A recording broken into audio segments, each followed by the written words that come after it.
Ano nga ba ang diminishing balance? Alamin natin ang kahalagahan at benepisyo nito.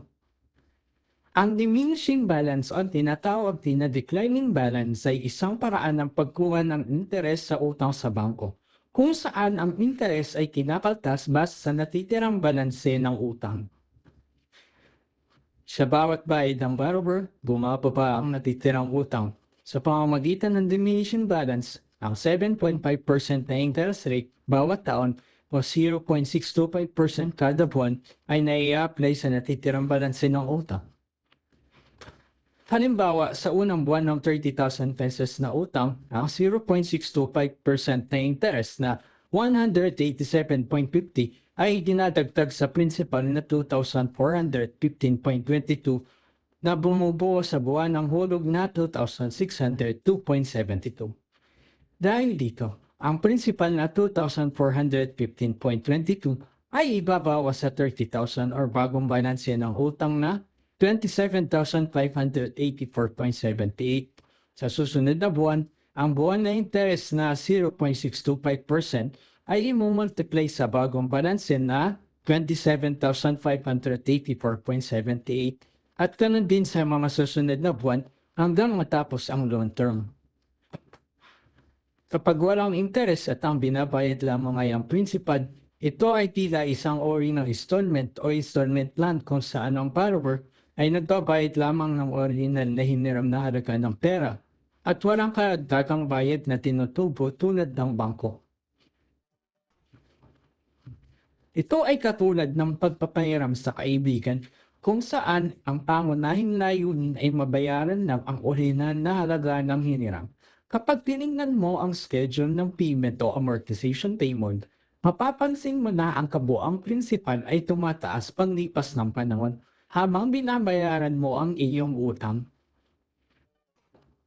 Ito ay dahil ang prinsipal na ibinabayad mo ay ibinabawas mula sa kabuuang utang. Simula ng long term, ang halaga ng prinsipal na binabayad mo ay mababa. Ngunit sa bawat buwan, dumarami ito habang bumababa naman ang interes na kinultas.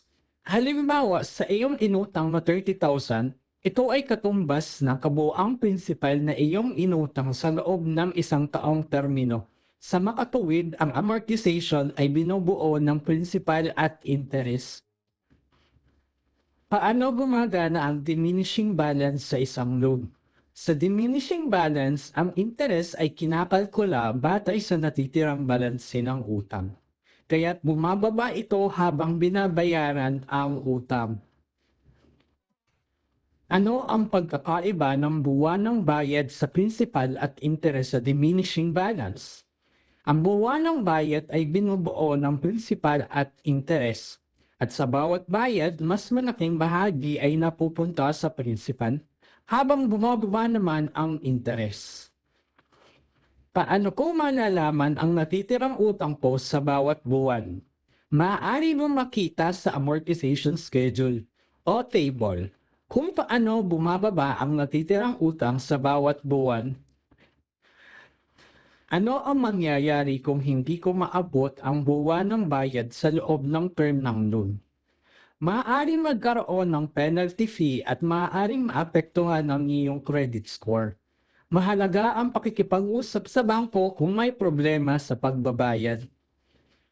May potential bang pag-akyat ng interes sa hinaharap?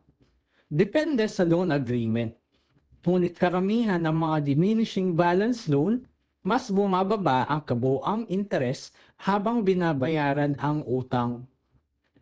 Ano ang mas magandang term, mahaba o maiksing loan term?